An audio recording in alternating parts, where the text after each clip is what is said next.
ভারতবর্ষের ৭৮তম স্বাধীনতা দিবস উপলক্ষে রাজ্যবাসীকে শুভেচ্ছা শুভকামনা।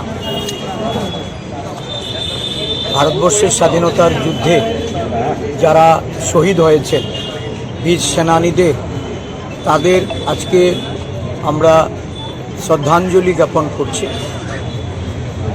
স্মরণ করছি সেই সমস্ত মনীষীদের যারা এই দেশকে গণতন্ত্র এবং সংবিধান আমাদের উপহার দিয়েছেন।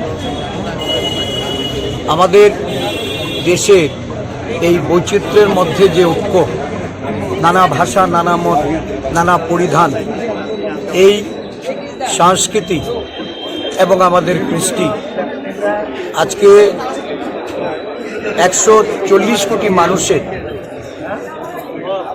গণতন্ত্র এবং সংবিধান হলো রক্ষা কবচ, যাকে দুর্বল করার একটা অশুভ প্রচেষ্টা সারা দেশব্যাপী এটা চলছে।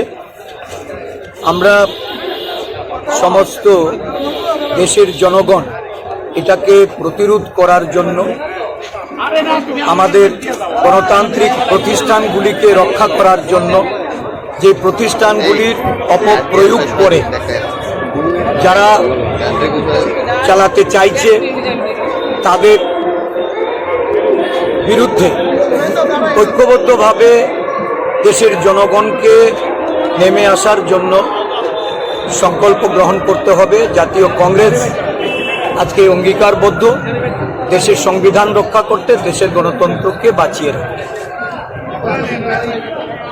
এই তৃণবর্ণ পঞ্জিত পতাকা উত্তোলন করার আজকের দিনে এটা একজন দেশের নাগরিক হিসাবে এই মহান দেশের আমাদের স্বাধীনতার প্রতি আমরা যে নিজেদের সেখানে সামিল করার যে সুযোগ আমাদের, এটাতে আমরা উদ্বেলিত, আরও বেশি আনন্দিত যে এক সময় যারা এই ত্রিবর্ণরঞ্জিত পতাকা তারা হাতে নিতেন না, তারা উত্তোলন করতেন না, আজকে দেখা গেছে মহাসমারোহে এবং 3 দিন আগে থেকে ত্রিবর্ণরঞ্জিত পতাকা ঘরে ঘরে তোলার জন্য তারা উদ্যোগ নিয়েছেন। স্বাভাবিকভাবেই দেশবাসী হিসাবে এই পতাকা উত্তোলন করে আমরা গর্ববোধ করছি।